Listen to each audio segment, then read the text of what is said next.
देश की बेटी के बाद अब देश के किसानों की फिक्र की ओर बढ़ते हैं। आज हम बात करेंगे कॉन्ट्रैक्ट फार्मिंग की, जिसकी केंद्र सरकार ने नए किसान कानून में चर्चा की है और जिस कानून को लेकर आशंका जताई जा रही है कि इससे देश का किसान बड़ी कंपनियों का गुलाम बन जाएगा।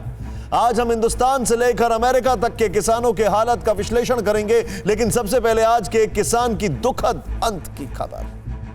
आज मध्य प्रदेश के सीहोर में 55 साल के किसान ने खुदकुशी कर ली। घर वालों का कहना है कि नन्नू लाल वर्मा नाम के इस किसान ने घर बनाने के लिए बैंक से 7 लाख रुपए का लोन लिया, लेकिन उसकी सोयाबीन की फसल चौपट हो गई। वह कर्ज में डूबे किसान ने खुदकुशी कर ली।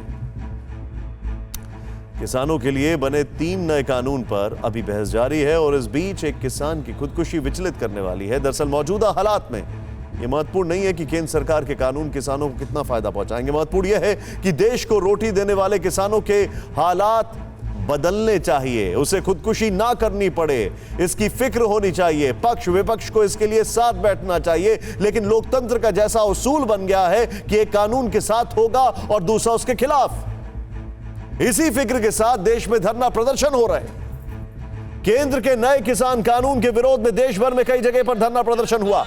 अंबाला में आज मजदूरों ने नेशनल हाईवे जाम किया, जबकि अमृतसर में किसानों ने रोड रोको प्रदर्शन किया। प्रदर्शनकारियों का कहना है कि नए कानून से किसान बड़ी कंपनियों के गुलाम बन जाएंगे और केंद्र को अपने कानून वापस लेने होंगे। दरअसल देश के किसान और कंज्यूमर की चर्चा हम लगातार कर रहे हैं। हमने आपको बताया था कि देश के किसानों की मजबूरी क्या है और मंडियों में किसानों का किस कदर शोषण हो रहा है। आज हम पड़ताल को आगे बढ़ा रहे हैं और हम कॉन्ट्रैक्ट फार्मिंग की तह तक आपको लेकर चलेंगे, क्योंकि यह कानून का अहम हिस्सा है और इसे किसानों की गुलामी का कानून बताया जा रहा है। लेकिन इससे पहले कि हम इसके आंकड़ों में उलझें, आपको सीधे ग्राउंड पर ले चलते हैं। आपको याद होगा पिछले रविवार को प्रधानमंत्री ने मन की बात में 3 किसानों की चर्चा की थी और हमने उन्हीं किसानों की कहानी समझने की कोशिश की। सबसे पहले गुजरात की रिपोर्ट।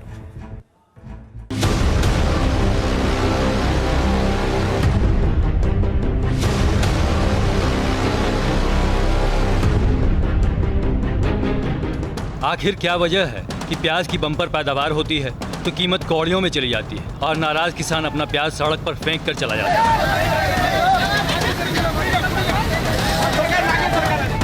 प्याज पैदा न हो तो भी किसान मारा जाता है।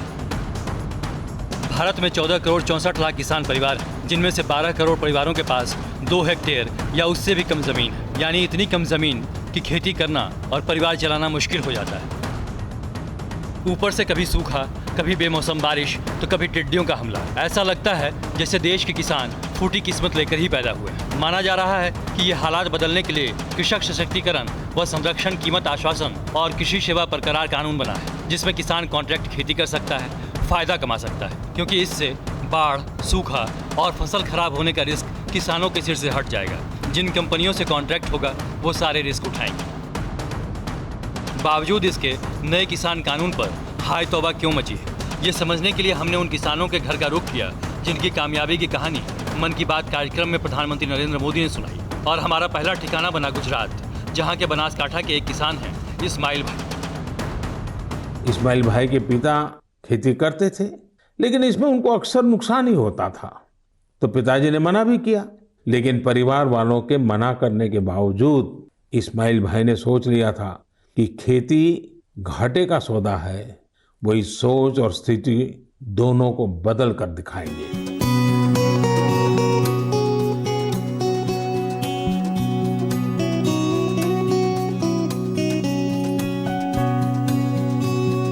इस्माइल भाई आज एक खुशहाल किसान है, लेकिन हैरत की बात यह है कि वो कॉन्ट्रैक्ट फार्मिंग ही कर रहे हैं, जिस पर तथाकथित किसानों ने सिर पर आसमान उठा रखा है। पपीते की खेती की थी तो उसमें 20 एकड़ में से 80 लाख का पपीता बेचा है। और आलू की खेती करते हैं तो वो कॉन्ट्रैक्ट फार्मिंग है और कॉन्ट्रैक्ट फार्मिंग में हम 1 एकड़ से 1 लाख रुपया प्रॉफिट करते हैं। मिर्ची की खेती है तो मिर्ची की खेती में सालाना 1 लाख रुपया से 1.5 लाख रुपया तक प्रॉफिट होता है। करेले की खेती है तो उसमें भी एकड़ में से 1.5 लाख जैसा प्रॉफिट होता है। प्रॉफिट का ये फॉर्मूला ना तो कोई रहस्य था, ना ही इसे समझने के लिए बड़े दिमाग या आंकड़ों की जरूरत थी। इस्माइल भाई ने जिस दिन आलू फेंक रहे किसानों को देखा, उसी दिन ये समझ लिया कि अगर दाम पहले से तय हो, लागत और मुनाफे का हिस्सा बटा हो, तभी फायदा है। वरना बम्पर फसल पैदा करके बिचौलियों के आगे गिड़गिड़ाना होता है, औने पौने दाम में फसल बेचकर आना होता है, या फिर गुस्से में महीनों की मेहनत सड़क पर बिखेर देनी होती है। आलू का 5 साल का जो सर्वे करें तो 5 साल में 3 साल तो घाटे में जाता है, उसको रेट सही नहीं होता है, और 2 साल अच्छा रेट मिलता है। इससे अच्छा है कि कॉन्ट्रैक्ट फार्मिंग करें तो हर साल प्रॉफिट होता है, और वो जो कॉमर्शियल आलू लगाते हैं उससे उसमें प्रॉफिट ज़्यादा होने के कारण उस कॉन्ट्रैक्ट फार्मिंग में जाना चाहिए किसानों को।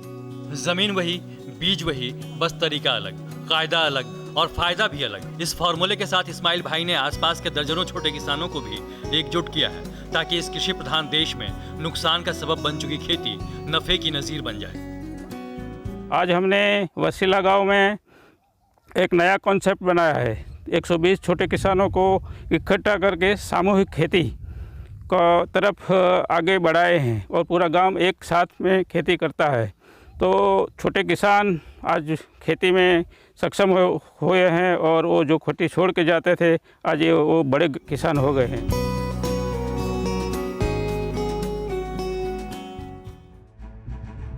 तो ऐसा नहीं है कि देश में किसान पहली बार कोई कॉन्ट्रैक्ट खेती करेंगे, लेकिन जब मोदी सरकार उसी का कानून बनाकर किसानों का हित बताकर लाई तो विरोध शुरू हो गया। कई सालों से किसान और कई बड़ी कंपनियों के बीच करार के तहत खेती हो रही है। एफपीओ यानी फार्मर प्रोड्यूसर ऑर्गेनाइजेशन किसान की किस्मत बदल रहे हैं। किसान बिलों को लेकर इस वक्त सबसे ज्यादा हंगामा पंजाब में बढ़ पाया, इसलिए हम आपको पंजाब के ही उदाहरण से समझाते हैं कि कॉन्ट्रैक्ट फार्मिंग किसानों की माली हालत सुधारने में कितनी कारगर हो सकती है। मोगा में कॉन्ट्रैक्ट फार्मिंग से जुड़े किसानों की प्रति महीना आय 6,156 रुपए, जबकि नॉन कॉन्ट्रैक्ट फार्मिंग के किसानों में की करीब 5,500 रुपए। अमृतसर और तरनतारन में कॉन्ट्रैक्ट फार्मिंग करने वाले किसानों की आय नॉन कॉन्ट्रैक्ट फार्मिंग वाले किसानों से तो करीब 2.5 गुना ज्यादा है। मोगा में तो कॉन्ट्रैक्ट फार्मिंग की वजह से किसानों की आय 51.5% बढ़ी है, जबकि अमृतसर और तरनतारन में 118%। न्यूज़ टॉप 9 रोज सुबह 7 बजे और शाम 7 बजे सिर्फ TV9 भारतवर्ष पर।